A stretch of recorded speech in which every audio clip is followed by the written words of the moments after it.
जय हिंद दोस्तों। देखिए साइंस में एक चैप्टर आता है ब्लड यानी कि रक्त। रक्त यानी रुधिर, रुधिर यानी खून, खून यानी मगू। आप इसको क्या उर्दू में मगू भी बोल सकते हैं ना। उसके बारे में हम डिस्कस करने जा रहे हैं आप सबके बीच में, ठीक ना। देखिए आते हैं पॉइंट पे, ठीक ना। सबसे फर्स्ट रक्त का कार्य क्या होता है। हमारे शरीर में रक्त का सबसे बड़ा भूमिका क्या है, ठीक ना। अगर रक्त की बात करें तो हमारे शरीर को विकसित करने और बीमारियों से रक्षा करने में हमारा ब्लड क्या करता है, सबसे ज्यादा उपयोगी है, ठीक ना।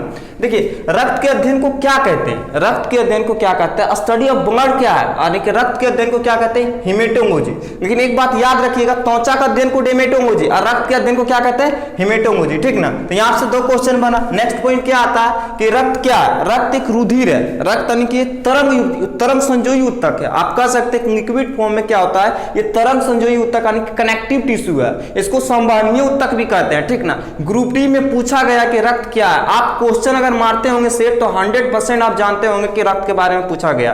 तो रक्त क्या है, एक तरंग संयोजी ऊतक है या तो संवहनीय ऊतक है। संवहनीय ऊतक इसलिए कहा जाता है क्योंकि कार्बन डाइऑक्साइड और ऑक्सीजन को दोनों को वहन करता है, परिवहन करता है, इसलिए इसे क्या कहा जाता है, संवहनीय ऊतक कहा जाता है, ठीक ना।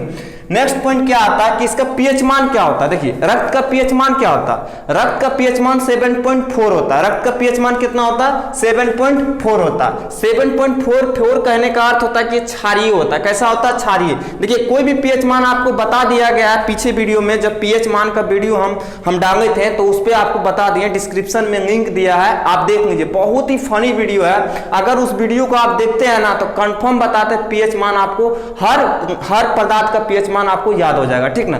तो ब्लड का पीएच मान कितना होता है, 7.4। ये कैसा होता है, क्षारीय, क्योंकि 7 के बाद होगा तो क्षारीय, 7 से पहले होगा तो अम्ल होगा, 7 होगा तो उदासीन होगा, ठीक ना। ये एक बात और एक है, रक्त का पीएच मान 7.4 होता है। हमारे आंसू का भी पीएच मान कितना होता है, 7.4, ठीक ना।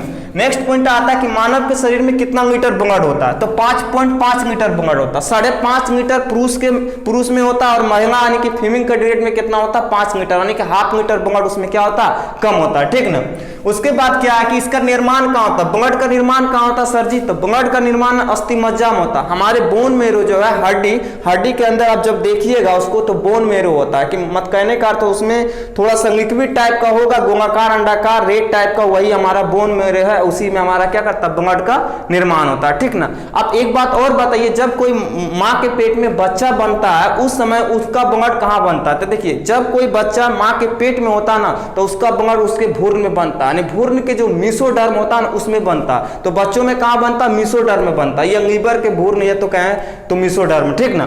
नेक्स्ट पॉइंट क्या आता है, इसका वजन वेट के अनुसार कितना होता है, तो ब्लड का वजन ना वेट के अनुसार 7% होता है। याद रखिए शरीर के वजन के अनुसार हमारा वेट कितना होता है, 7% होता है। और हमारे शरीर के 10% भाग क्या होता है, 10% भाग हमारा वाटर होता है, ठीक है, पानी होता है। ऐसे तो बात किया जाए कि हमारे शरीर में 65% पानी होता है। अगर वजन के अनुसार बोलिएगा तो 10% पानी होगा, ब्लड की बात कीजिएगा तो 7% होगा, ठीक ना।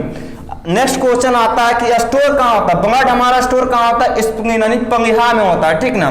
पंगहा को भी दूसरा बैंक को ब्लड कहा जाता है, ब्लड ऑफ बैंक कहा जाता है, आरबीसी का कब्र बोला जाता है, ठीक ना। तो पंगहा को आरबीसी का कब्र, ब्लड का बैंक कहा जाता है क्योंकि यहाँ स्टोर होता है। आरबीसी का कब्र इसलिए कहा जाता है क्योंकि यह ब्लड यहीं पर क्या होता है, डेथ हो जाता है, इसलिए इसको आरबीसी का कब्र कहा जाता है। आरसीबी का अर्थ होता है रेड ब्लड कण, ठीक ना, रेड ब्लड कण, ठीक ना। नेक्स्ट पॉइंट आता है कोलेस्ट्रॉल क्या है।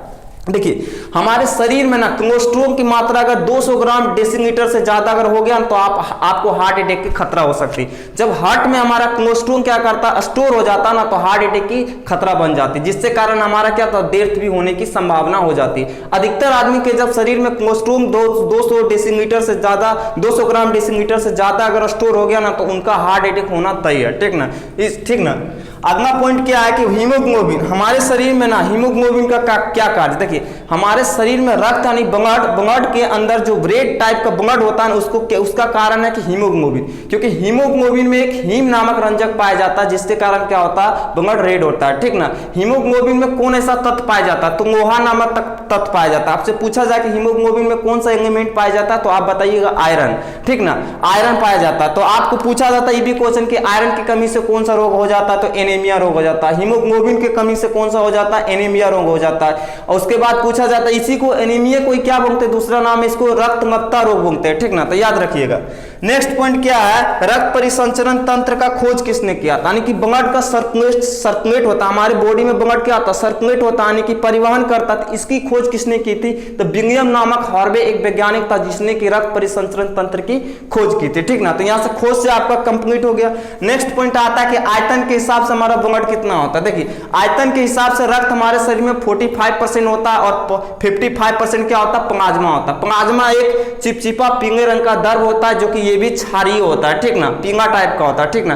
तो प्लाज्मा 55% हमारे शरीर में होता है और प्लाज्मा के 55% का 90% भाग क्या होता है, वाटर होता है और 7% हमारा क्या होता है, प्रोटीन होता है। अब 7% प्रोटीन के बाद कुछ मात्रा में कार्बनिक पदार्थ होता है और अकार्बनिक पदार्थ होता है, ऑर्गेनिक कार्बन और इनऑर्गेनिक होता है, ठीक ना। उसके बाद क्या क्या प्लाज्मा के बारे में क्या करना चाह रहे हैं। प्लाज्मा देखिए हमारी पदार्थ की चौथी अवस्था, आप जानते हो कि प्रथम अवस्था ठोस है, दूसरी द्रव है, तीसरी गैस है, चौथी क्या, प्लाज्मा। लेकिन एक और अवस्था पश्चिमी अवस्था कौन सा, बोस्ट ऑस्टिन है, ठीक ना।